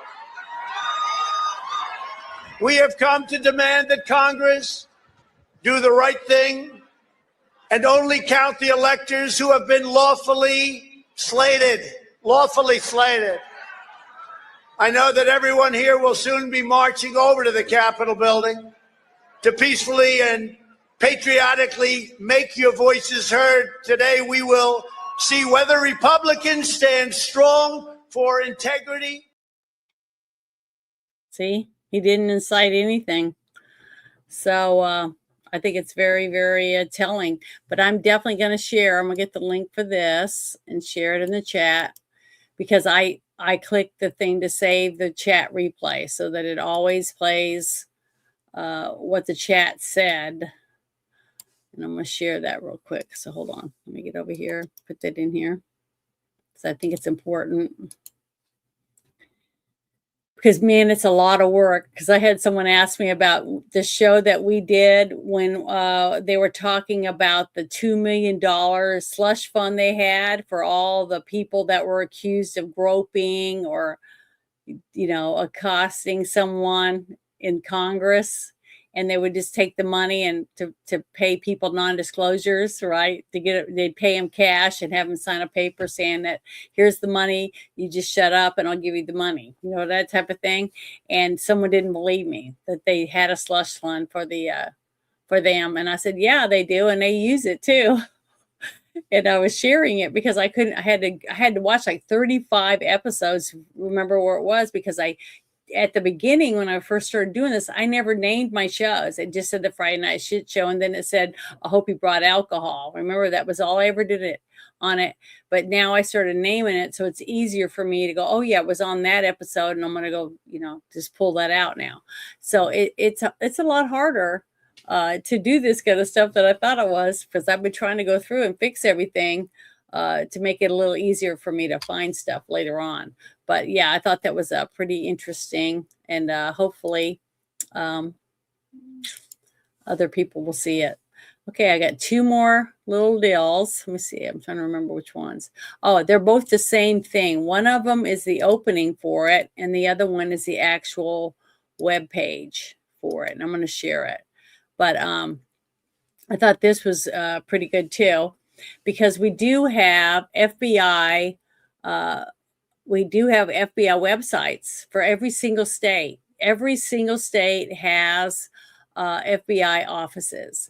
And if you need to get a hold of the FBI in your state, you just look for your FBI Arkansas or FBI Little Rock or whatever. There's a news alert from the FBI Detroit. 2 researchers with the National Institute of Health were charged with conspiracy to smuggle monkeypox into the United States and giving false statements to federal law enforcement. A federal complainant alleges that the researchers told Customs and Border Protection their case contained diagnostic and testing equipment. However, an investigation by CBP and FBI agents uncovered 113 vials, 18 of which have been verified to contain monkeypox as of today's date. The investigation was conducted by the FBI Detroit Joint Terrorism Task Force, along with the assistance of the FBI Billings, Missoula Resident Agency, the U.S. Customs and Border Protection Team at Detroit Metro Airport, and the U.S. Department of Health and Human Services. So I wanted to read that to you. That's pretty scary to think about. People that supposedly work for that agency is trying to fraud the government and sneak stuff in that they know they're not supposed to have. That's kind of scary, because we don't know who we can trust anymore. We don't even know if we can trust the doctor or the nurse at our doctor's office, let alone someone that's an official that can get their hands on something that can get a bunch of people sick.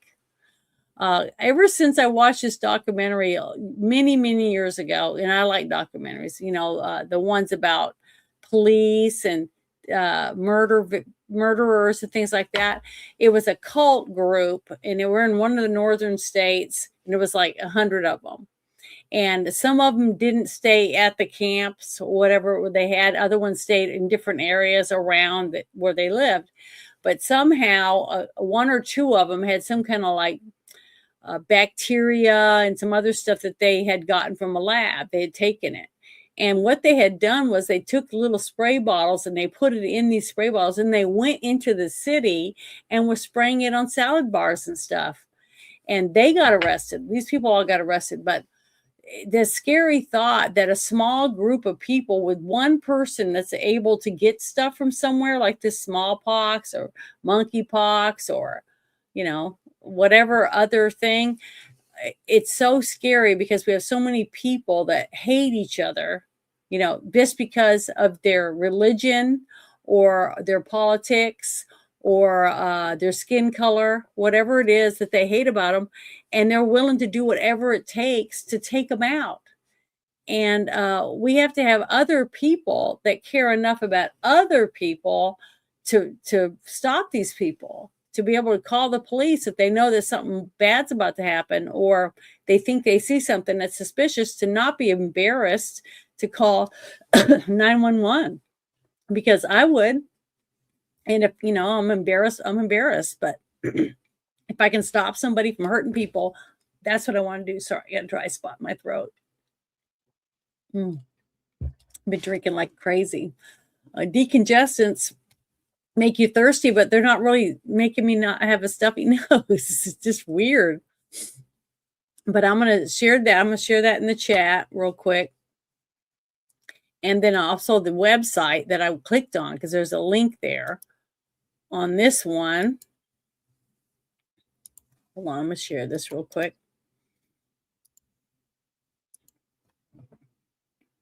And then I'm going to close this, and then I'm going to open the other one that I found, because I clicked the link on the one I just showed you.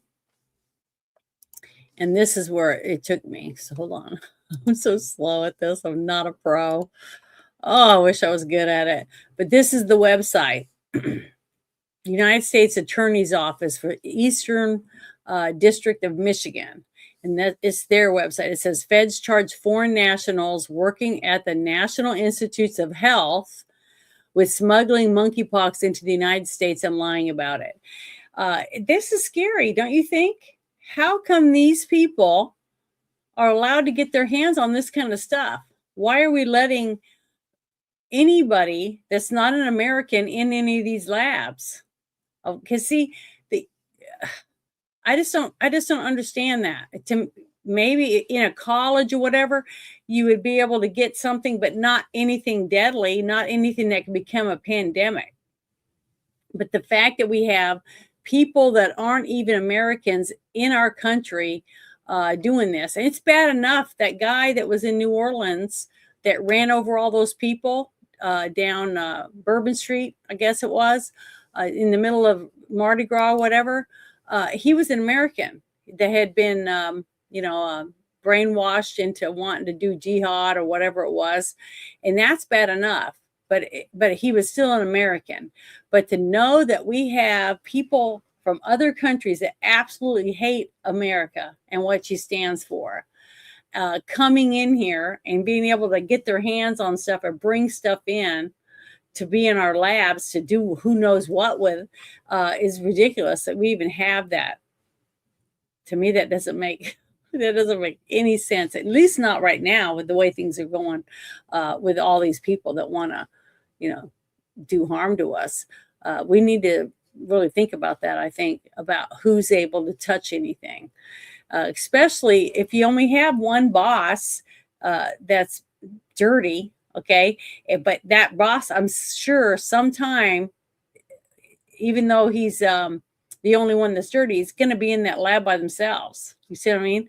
So I don't know. I'm just saying it's scary. And I'm not trying to be black-pilled. I'm just saying that we need to start looking at lots of different areas and paying more attention to who goes in and out and what they have on them when they go in and out too. And if it wasn't for those agents that stopped them and thought something was not right and checked their bag, who knows what could happen.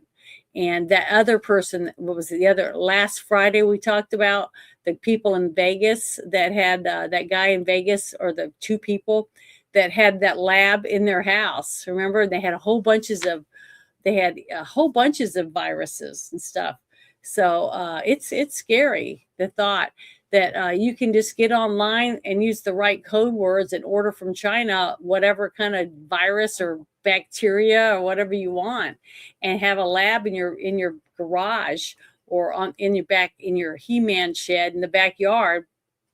I even watched another documentary where this guy was ordering stuff and he was trying to gene splice in his backyard in a shed, and he had some kind of glow-in-the-dark fish genes, and he was trying to splice them with his dogs, because he had two really like Rottweiler type dogs, and a male and a female, and he was wanting to breed them, but he was wanting to splice in these glow-in-the-dark cells or whatever into the dog so that they would glow, that their fur would glow or something. He was trying to do that. And I was like, the fact that these people could order this stuff and do this kind of stuff in their backyard should scare people, because we don't know what they're doing. We don't know what these people are up to. But I'm not saying go to their house and raid them without any proof.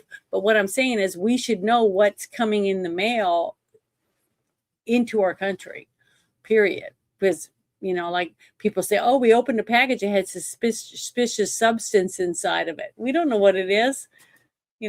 Is anybody watching any of these pandemic movies, about, rabies and whatever else, other stuff that gets spread out and people die from it? I mean, to me, it's all looks like it's potentially something that could happen today the way things are set up. But the fact that anyone and their brother can start a gene splicing laboratory in their yard, their backyard, their garage, it's kind of scary to think about the technology that we have and that everyday people can get it. But, so just watch your backs, people, and pay attention to what's going on around you. But that's the last story I had, Ruben. Is there anything you'd like to bring up? No, I'm good. Okay. So I'm going to close this out. You got anything going on special right now? No, just I'm trying to find a place to go because I got to get out of here, but I can't leave until after the funeral. Mhm. So basically the funeral's Isn't not that happening. next weekend? No, July 25th. Oh, July. Okay. I was thinking it was June for some reason. No.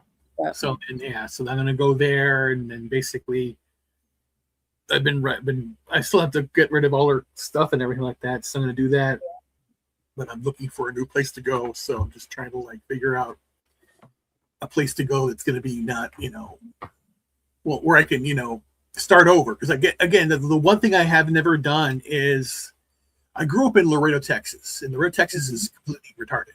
So I never talked to anybody down there. Because I don't talk to people in Laredo. They're just idiots. They're fucking morons.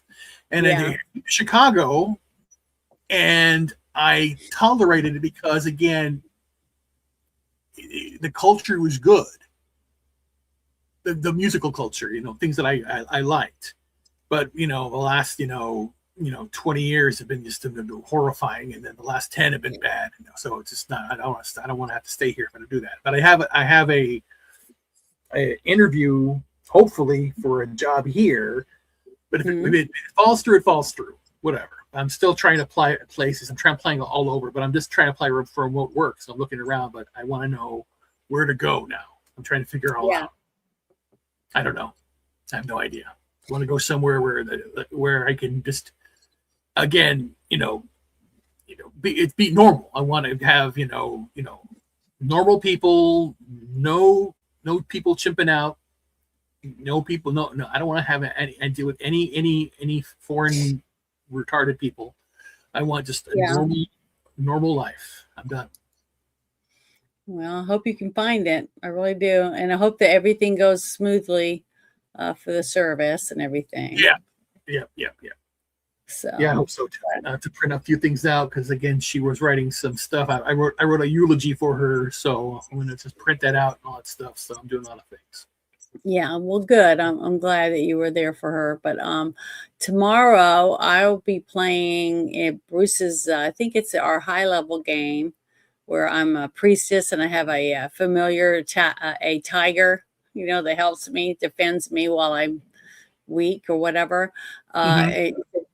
It's Pathfinder, and we roll dice and do all that stuff. Right? Huh? It's like Dungeons and Dragons. Yeah. So I'll be playing that tomorrow. And then Sunday, Bruce and I will be watching the movie The Deadpool with Clint Eastwood. It's the final installment of the Dirty Harry series. And so we'll do that. And then after that, we'll be doing the review. So anyone that's interested and that wants to watch the movie with us, let me know on X, and I will invite you to watch it with us if you'd like. But we have a good group of people that we sit around and we watch the movie and then we talk about it and try to find trivia and other stuff like that, because that's where I hear the most interesting things about stuff I didn't even realize anything about, is that when you have 5 or 6 people all digging, you can find some pretty good stuff, good tidbits of information about a movie that I haven't even seen it. So I haven't even seen the movie at all. And it's going to be fun, but that's what I have going on. So you guys have a wonderful night and thank you for hanging out with us. And hope you have a great weekend. See you later. Boys and girls all over the world are being abused and tortured. The worst moments of these children's lives, they're being videotaped and they're being shared with other offenders all over the world. Many people would refer to this as CSAM, child sexual abuse material. They are suffering and they don't think that anyone is coming to help them. But we can. We can build that army and we can go get them. Come be a part of this team that is trying to push back this evil.